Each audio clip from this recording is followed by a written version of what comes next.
ನಮಸ್ತೆ. ನಮ್ಮೀಸ್ hobbies YouTube ಚಾನಲ್ಗೆ ಸ್ವಾಗತ ಸುಸ್ವಾಗತ. ಫ್ರೆಂಡ್ಸ್, ನಾನಿವತ್ತು ನಿಮಗೆ ತುಂಬ ಸಾಫ್ಟಾಗಿ ಮಾಡುವಂತಹ ಪೂರಿನ ಹೇಗೆ ಮಾಡೋದು ಅಂತ ತಿಳಿಸ್ಕೊಡ್ತೀನಿ. ತುಂಬಾ ಸಾಫ್ಟಾಗಿ ಬರುತ್ತೆ ಈ ರೀತಿ ಮಾಡಿದರೆ. ಒಂದು ಸತಿ ಈ ರೀತಿ ಮಾಡಿ ನೋಡಿ.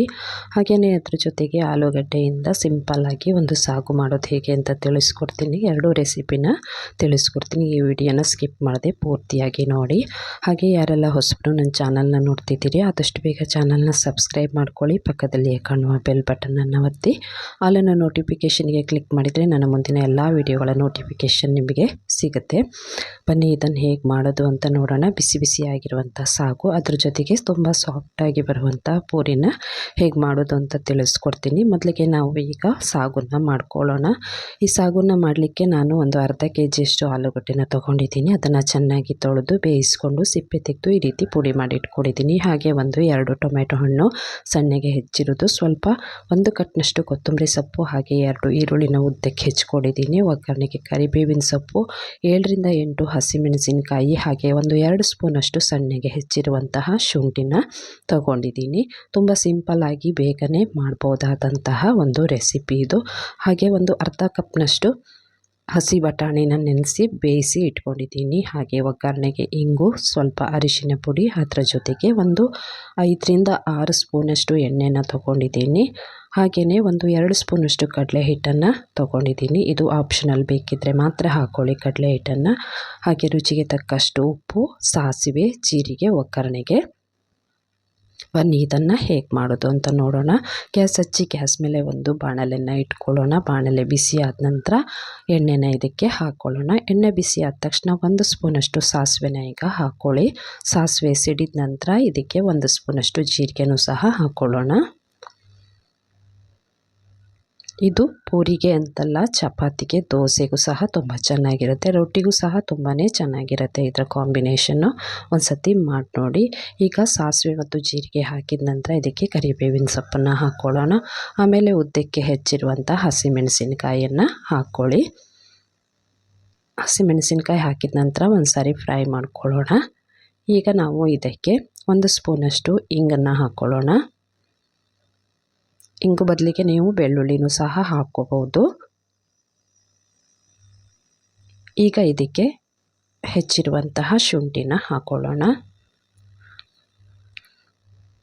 ಹಾಗೆ ಉದ್ದಕ್ಕೆ ಹೆಚ್ಚಿರುವಂತಹ 1-2 ಈರುಳ್ಳಿನೂ ಸಹ ಇದಕ್ಕೆ ಈಗ ಹಾಕಿ ಚೆನ್ನಾಗಿ ಫ್ರೈ ಮಾಡೋಣ. ಈರುಳ್ಳಿ ಕೆಂಪು ಬಣ್ಣ ಬರೋ ತನಕ ಚೆನ್ನಾಗಿ ಇದನ್ನು ಫ್ರೈ ಮಾಡಿ ನೋಡಿ. ಈಗ ಈರುಳ್ಳಿ ಫ್ರೈ ಆದ ನಂತರ ಇದಕ್ಕೆ ಹೆಚ್ಚಿರುವಂತಹ ಟೊಮೆಟೊನ ಹಾಕ್ಕೊಳ್ಳೋಣ.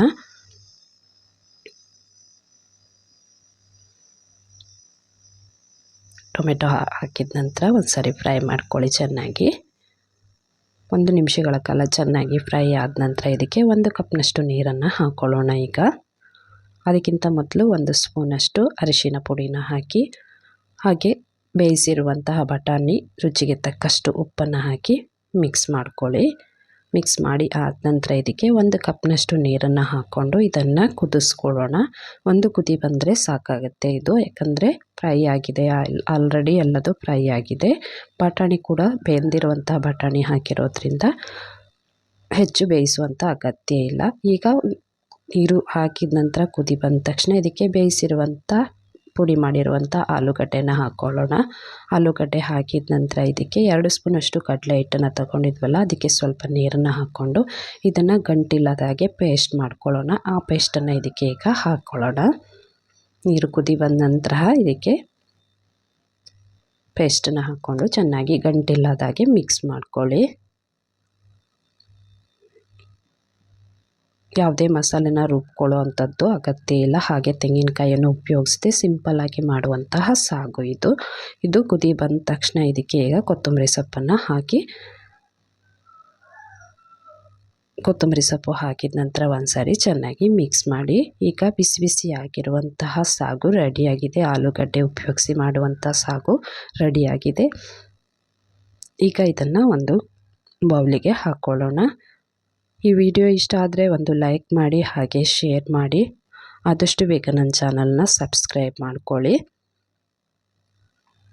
ನಿಮ್ಮ ಅನಿಸಿಕೆ ಅಭಿಪ್ರಾಯಗಳನ್ನು ಕಮೆಂಟ್ ಮೂಲಕ ತಿಳಿಸಿ. ನೋಡಿ, ಈಗ ಬಿಸಿ ಬಿಸಿಯಾಗಿರುವ ಸಾಗು ರೆಡಿಯಾಗಿದೆ. ಈಗ ಅದ್ರ ಜೊತೆಗೆ ನಾವು ಪೂರಿಯನ್ನು ರೆಡಿ ಮಾಡ್ಕೊಳ್ಳೋಣ. ಈಗ ಪೂರಿ ಹಿಟ್ಟು ಕಲಿಸ್ಕೊಳ್ಳಿಕ್ಕೆ ಒಂದು ಬಾಣಲಿನ ತಗೊಳ್ಳಿ.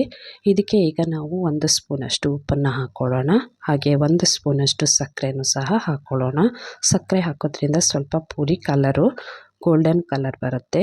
ಈಗ ನಾನು 2 ಕಪ್ನಷ್ಟು ಗೋಧಿ ಹಿಟ್ಟನ್ನು ಹಾಕ್ಕೊಳ್ತಿದ್ದೀನಿ.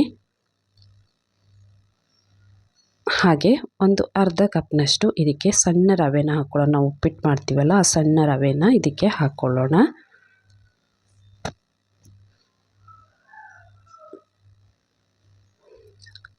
ರವೆ ಹಾಕಿದ ನಂತರ ಇದನ್ನು ಒಂದ್ಸರಿ ಚೆನ್ನಾಗಿ ಮಿಕ್ಸ್ ಮಾಡಿ. ರವೆ ಹಾಕೋದ್ರಿಂದ ಪೂರಿ ಸ್ವಲ್ಪ ಗರಿ ಗರಿಯಾಗಿ ಬರುತ್ತೆ. ಇದಕ್ಕೆ ಒಂದು 2 ಸ್ಪೂನಷ್ಟು ಎಣ್ಣೆನ ಹಾಕ್ಕೊಳ್ಳಿ, ಇಲ್ಲಾದರೆ ತುಪ್ಪ ಸಹ ಹಾಕ್ಕೋಬೋದು.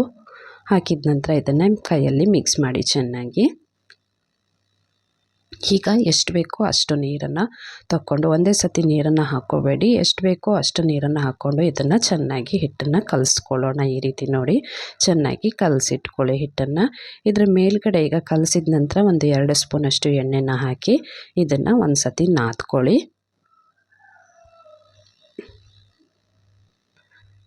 ನಾದಿದ ನಂತರ ಇದನ್ನು ಒಂದು ಸ್ಟೀಲ್ ಬಾಕ್ಸ್ ಅಥವಾ ಈ ಥರ ಬಾಕ್ಸ್ ಒಳಗೆ ಗಾಳಿ ಆಡದ ಹಾಗೆ ಹಾಕಿ ಇದನ್ನು ಟೈಟಾಗಿ ಮುಚ್ಚಳನ್ನು ಹಾಕಿ ಒಂದು ಅರ್ಧ ಗಂಟೆಗಳ ಕಾಲ ಬಿಡೋಣ. ಅರ್ಧ ಗಂಟೆ ಆದ ನಂತರ ನೋಡಿ ಈ ರೀತಿ ತುಂಬ ಸ್ಮೂತಾಗಿ ಬಂದಿದೆ ನೋಡಿ ಕಲಸಿರುವಂತಹ ಹಿಟ್ಟು. ಇದನ್ನು ಈಗ ನಾದ್ಕೊಂಡು ಸಣ್ಣ ಸಣ್ಣ ಉಂಡೆಗಳನ್ನಾಗಿ ಮಾಡಿ ಲಟ್ಟಿಸಿ ಪೂರಿನ ಲಟ್ಟಿಸ್ಕೊಳ್ಳೋಣ. ನಿಮಗೆ ಎಷ್ಟು ಗಾತ್ರದ ಪೂರಿ ಬೇಕೋ ಅಷ್ಟು ದೊಡ್ಡಕ್ಕೆ ನೀವು ಲಟ್ಟಿಸ್ಕೋಬೋದು. ಸಣ್ಣದಾಗಿಯೂ ಸಹ ಅಷ್ಟೇ, ದೊಡ್ಡದಾಗೂ ಬೇಕಾದರೂ ಲಟ್ಟಿಸ್ಕೊಳ್ಳಿ. ನೋಡಿ ಈ ರೀತಿ ಎಲ್ಲ ಉಂಡೆನ ಮಾಡಿಟ್ಕೊಂಡು ಉಂಡೆಗೆ ಸ್ವಲ್ಪ ಹಿಟ್ಟನ್ನು ತಾಗಿಸ್ಕೊಂಡು ಈ ರೀತಿ ಲಟ್ಟಿಸ್ಕೊಳ್ಳೋಣ.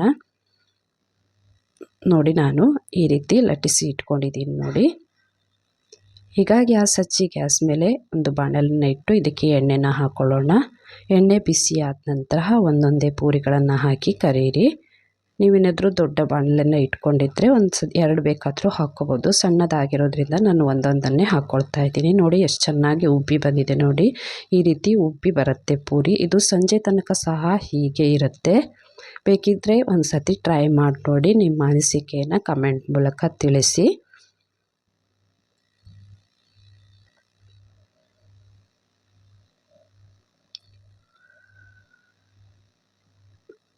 ನೋಡಿ ಇದು ಸಹ ಉಬ್ಬಿ ಬಂದಿದೆ ನೋಡಿ. ಈ ರೀತಿ ಎಲ್ಲ ಪೂರಿಗಳನ್ನು ಒಂದೊಂದಾಗಿ ಕರೆದಿಟ್ಕೊಳ್ಳಿ. ಹಾಗೆ ತುಂಬ ಸಾಫ್ಟಾಗಿ ಬರುತ್ತೆ ಈ ಪೂರಿ.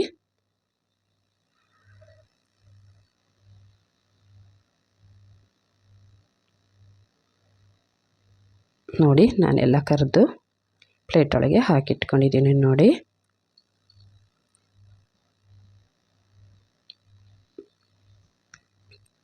ನೋಡಿ ಈಗ ಇದನ್ನು ಈ ಪ್ಲೇಟಿಗೆ ಹಾಕ್ಕೊಂಡು ಇದ್ರ ಜೊತೆಗೆ ರೆಡಿ ಮಾಡಿಟ್ಟಿರುವಂತಹ ಸಾಗನ್ನು ಹಾಕ್ಕೊಂಡು ಇಟ್ಕೊಳ್ಳೋಣ. ಸಾಫ್ಟಾಗಿರುವ ಪೂರಿ ಹಾಗೆ ಬಿಸಿ ಬಿಸಿಯಾದ ಆಲೂಗಡ್ಡೆ ಸಾಗು ರೆಡಿಯಾಗಿದೆ ತಿನ್ನಲಿಕ್ಕೆ. ಮನೆಯಲ್ಲಂತೂ ಎಲ್ಲರೂ ಇಷ್ಟಪಟ್ಟು ತಿಂತಾರೆ. ಬೇಕಿದ್ದರೆ ಒಂದು ಸತಿ ಮಾಡಿ ನೋಡಿ. ನಿಮ್ಮ ಅನಿಸಿಕೆಯನ್ನು ಕಮೆಂಟ್ ಮೂಲಕ ತಿಳಿಸಿ. ಆದಷ್ಟು ಬೇಗ ನನ್ನ ಚಾನಲ್ನ ಸಬ್ಸ್ಕ್ರೈಬ್ ಮಾಡ್ಕೊಳ್ಳಿ. ಈ ವಿಡಿಯೋ ಇಷ್ಟ ಆದರೆ ಒಂದು ಲೈಕ್ ಮಾಡಿ, ಶೇರ್ ಮಾಡಿ, ಕಮೆಂಟ್ ಮಾಡಿ. Thank you.